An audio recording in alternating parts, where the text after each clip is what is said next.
heartbreakingly beautiful. Schopenhauer's solitude was a wall built to keep people out. Montaigne's solitude was a shrine built to keep a memory in. His withdrawal from the world was not an act of hatred, it was an act of mourning. It was the devastating consequence of having loved a human being too much and having lost him too soon. The story of Montaigne is incomplete without the story of Etienne de la Boétie.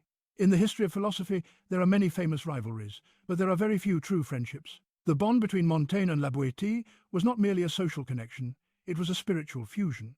They met when Montaigne was 25 and la Boétie was 28. It was, by Montaigne's own account, an instantaneous recognition. He described it as a mysterious force that seized them both, a compulsion that drove them to reveal their naked souls to one another within hours of meeting. For 4 intense years, they were inseparable. They shared a connection that transcended the ordinary boundaries of the ego. They did not have to explain themselves to each other.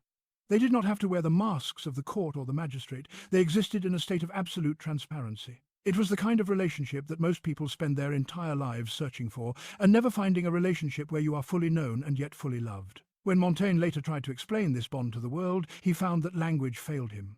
He could not list the reasons why he loved la Boétie. He could not point to his intelligence, his humour, or his kindness, though he possessed all of those things.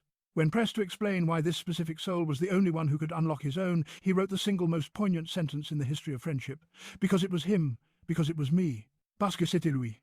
Parce que c'était moi. There is no logic in that sentence. There is no rational justification. It is a cry of the heart.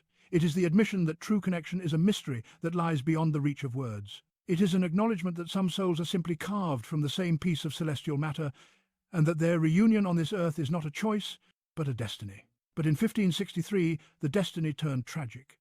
La Boétie contracted dysentery and died at the age of 32. Montaigne was at his bedside until the very end, watching the light fade from the eyes of the only person who truly understood him.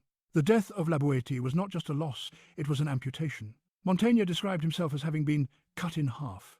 He wrote that he felt he was stealing his own life, that he was merely surviving on borrowed time, and that every pleasure he experienced was now tainted by the absence of the one who should have been there to share it. This is the hidden key to the tower. When Montaigne resigned from his public duties and locked himself in his library, he was not just running away from the noise of the court, he was trying to inhabit the silence left by his friend. He found that the company of ordinary people, the gossip, the politics, the trivial ambitions was agonizingly banal compared to the conversation he had lost. The world had become a crowded desert. It was full of people, yet it was completely empty. The solitude of the tower became a necessity because only in the silence could he still hear the echo of la Boétie's voice. Only in the quiet could he continue the dialogue that death had interrupted. In fact, scholars believe that Montaigne's massive book, the Essays, began as a substitute for this lost friendship.